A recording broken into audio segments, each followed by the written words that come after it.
everyone, my name is Mary Ellen and welcome back to my channel where we talk about all things related to the storytelling industry. If you don't already know me, I write nonfiction under my real name, Mary Ellen Quigley, and romance under my pen name, M.E. Laverne. And in today's video, we are going to talk about self-publishing on a budget. But before we get into that, I did want to announce, if you haven't followed me on social media yet, my next book comes out on November 26th. It's called Sweet Serenade, and it is a rockstar romance. Small town, all the Hallmark vibes, and it follows a rock star named Jackson Reed, who is coming out of quite the scandal.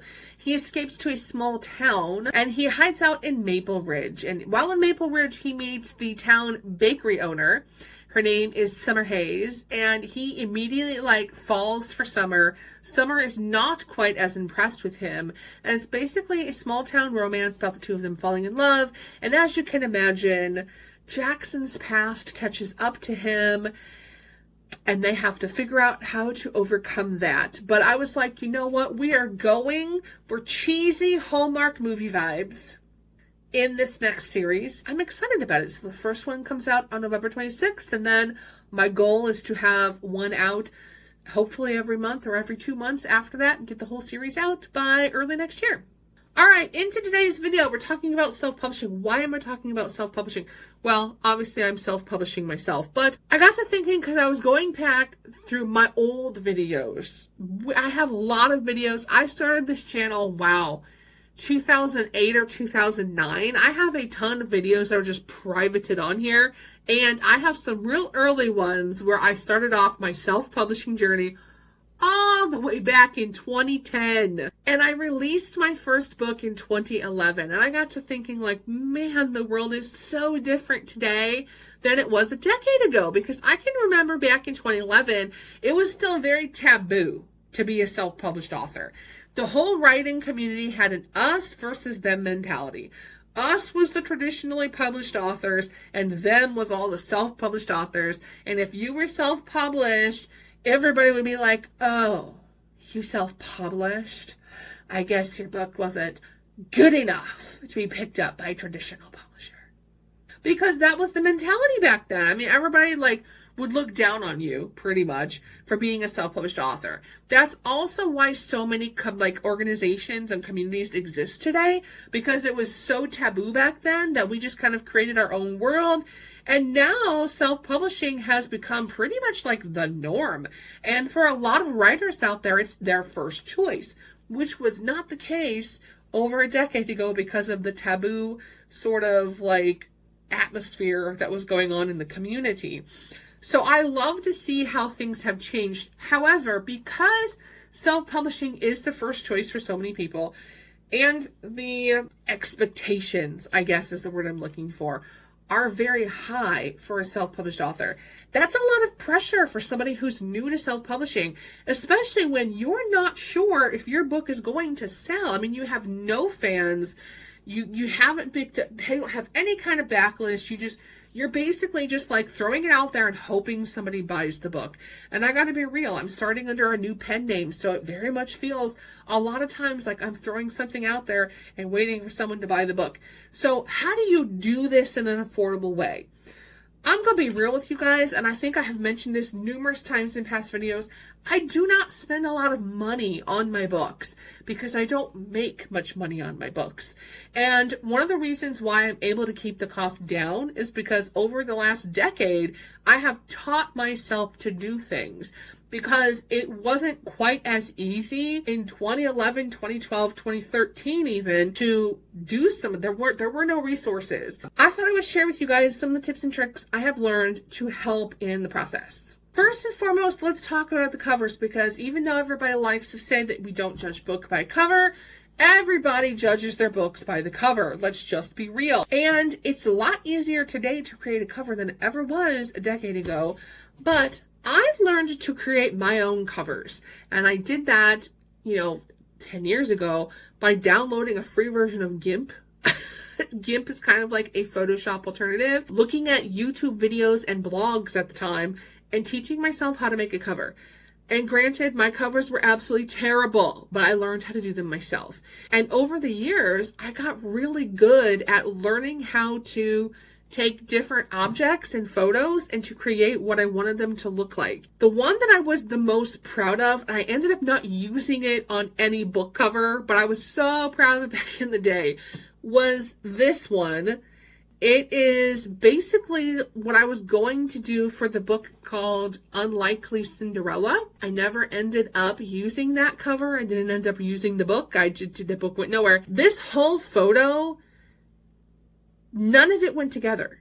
Like the wall, the window, the stuff in the background of the window, the woman, all of that were different things from different photos that I just kind of put together. Now, is it 100% perfect? No. Can you tell it's photoshopped? Absolutely. But for somebody who had trouble putting text on a picture back in 2011, I was pretty darn proud of this. And I did this in 2018. So that's how far my skills went. Nowadays, it's not that hard actually, because you can make covers in Canva. You can make a cover in Canva. It's not difficult. It's not stressful. It's literally just you find some royalty-free photos, or you purchase the rights to a stock photo. Make sure you read your licenses so that you don't get sued. But you purchase the rights to a stock photo. You can put it up in the Canva cover creator, and it helps you figure it out. The only time it's a little bit confusing is when you're trying to do a print book cover. There are also templates on Canva for print book covers. That one is still a little bit hard for me to wrap my head around, but honestly, you can make your own book covers pretty easily, unless you're wanting something that's just kind of off the beaten path or that's completely customized. Then you would want to purchase from somebody else. In that case, I do recommend that you get on writing groups, because usually other authors are more than happy to share with you who they did their cover designs with. Or if you have a favorite self-published author, don't be afraid to look in their books, because a lot of times at the beginning of the book, it'll be like cover design by, and it'll give you the person's name and their website.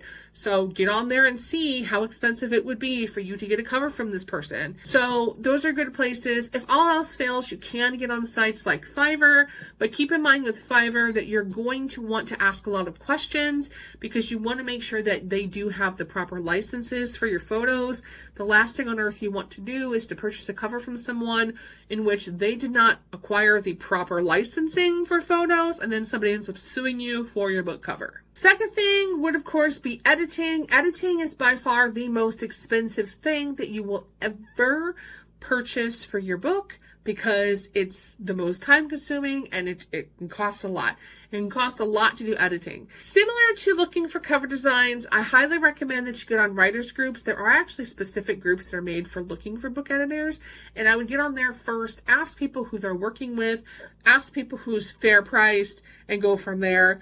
And you also can get on sites like Upwork and Fiverr, and you can hire people off of there to do editing for you. However, if you are like me and you're just like, I just do not have the money, I don't have the money to pay, depending on the length of your book, it can be anywhere from a few hundred to a few thousand to edit your book, and you're like, I just don't have the money.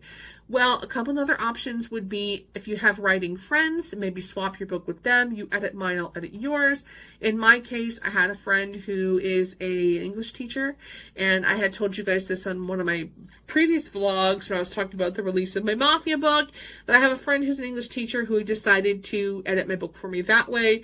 But if you just don't have any resources and you have no money to be able to purchase this, it is not ideal, but you can get away with using things like Grammarly or Pro Writing Aid. If you have to choose between the two, I highly recommend using Pro Writing Aid over Grammarly. That's a personal preference, but the reason why I like using Pro Writing Aid is because it has a few additional tools in there that I think are really helpful, and one of the ones that I really loved when I was doing my last edits, it has a commonly used words and phrases section. So things like the word said, I think I used the word said 157 times or something like that. And then the other one was a phrase, and it was something about them meeting eyes. I can't remember what the exact phrase was, but it was like their eyes met, or he gazed at me, or something about their eyes meeting, okay? And it was like a ridiculous number of times. And I'm sitting here going like, wow, their eyes are doing a lot of stuff in this book. Can I use a different description? A lot of times when you're writing your own book, you don't notice that you're using the same phrases or the same words, or that your sentence structure is repetitive, whatever the case may be. You don't catch it because you're so used to reading it over and over yourself. But Pro Writing Aid does have those sections of the tool that will catch it for you. So if all else fails and you're like, I cannot afford a real editor, I highly recommend that you use like something like Pro Writing Aid. There's other things out there, so do your research. I just use that one, but I'm not recommending. I'm just saying use whatever one you want to use. But that's one way of at least getting a basic run through, so there's nothing glaring. It's a program, not a person, so it will still miss things. So don't be surprised if you run it through there, you release your book, and then somebody emails you with a typo on page 37. It happens to everyone. It happens to even traditionally published authors. So anyways, if you can't afford to pay hundreds of thousands of dollars for like a professional editor, using a program like Grammarly or Pro Writing Aid will get you by until you're making enough money to be able to afford that. And last but not least is the marketing, because marketing is another thing that I feel like can creep up on you and get very expensive. And everybody is going to tell you what you need to do to market. They're going to be like, do this, do that, spend money on this, spend money on that. You're not making any money yet. And you want to also make sure that you're not throwing so much money at it that you're not making a return. A couple of the easiest ways that I have found to sell, and this was a trial by error, okay? This most recent release that I had of my Mafia book is by far the best release I've ever had, and I did not even put that much marketing behind it. But a couple of the things that worked really, really well for me. Number one was TikTok and Instagram Reels, those little short videos, and they weren't even like difficult to make videos. I made them on Canva, and it was literally like some kind of background, the picture of the book, and like a quote from the book, or like those killed it. Or like the flip throughs where you have like a quote or whatever. I kept my advertisements for this minimal, and for whatever reason, I don't know if it was tags, I don't know if it was because I was using trending sounds. I'm assuming it's because I was using trending sounds, whatever it was, but I was able to get like each TikTok alone for me was like a few thousand views, which I usually get like 200 on my TikTok. So that was huge for me to get that many views. And it ended up resulting in quite a bit of like sales. I'm in KU for my books, so I had a lot of page reads, and you could notice the tick of like, I posted a video on TikTok and then there would be an uptick in page reads, which was really cool to see. The other thing I find really helpful, and I talked to you guys before in here how I use the Meta Business Suite to combine Facebook, Instagram, and now you can do Threads, but I use the Meta Business Suite because to me that's the easiest way to cross post between platforms and things. And one of the things that I utilized was, instead of creating like a whole separate Facebook ad, I did the post boosting. You know how when you post, it'll be like, do you want to boost your post? I'd never boosted my post before. So I was like, you know what, let me try this out. I ended up on the day of release, I was like, I'm so excited that my book is here. And I did the title, a link to purchase the book, a blurb of the book, and like a photograph of like a hot looking guy in a suit who kind of reminded me of my main character, and a picture of the book. It was like, now available in KU or whatever. And it was just a very simple Facebook post that cross-posted to Instagram. And I was like, you know what? Let me try boosting the post. I spent $15 to boost a post on Facebook. I made $200 worth of sales. And then I was like, well, that's got to be an anomaly. So I did a different kind of post where it was very similar. Picture of the book in the corner, but I did the one, not the picture of the book, the picture of the book in the middle, sorry. And where you have like the arrows and it's like mafia romance, he falls first, and arranged marriage, like, you know, all the little like arrows and stuff. So I was like, okay, I'm going to do similar. Here's the book, here's the link to purchase the blurb, then here's the little graphic, right? And so I was like, I'll do another boost. It was a couple weeks later. I'm going to throw $10 boost out there. And on the $10 boost, I made just over $100. So again, are those anomalies? I don't know. But for whatever reason, those worked really well for me. and I ended up making a few $100s and was only out $25. So I'm sure there's 5 million other ways to market. Those are the two most successful ways I found recently. If you have any good tips or tricks on, any of that, let me know, because marketing is still something I'm very much working on. And those are the ways I've been able to save money when it comes to self-publishing book. At the end of the day, it really comes down to learning how to do a lot of it yourself. Down the road, if I'm making enough money off of my books, I would love to utilize services of other people and have somebody else design my cover and someone else edit and format my book. I would love to have someone else handle all of that stuff. But the reality of it is if you're not making enough money, the best thing you can do is to get on YouTube, get on other authored pages and start talking to people in writing groups and being like, hey, what's the best resources to learn how to do XYZ, and just do it yourself until you can afford to have someone else do it for you. Those are my tips. If you have better tips than what I gave, leave them in the comments below. And if you liked my video, give me a thumbs up, share, comment, all the things. Otherwise, I will see you in the next one. Bye, guys.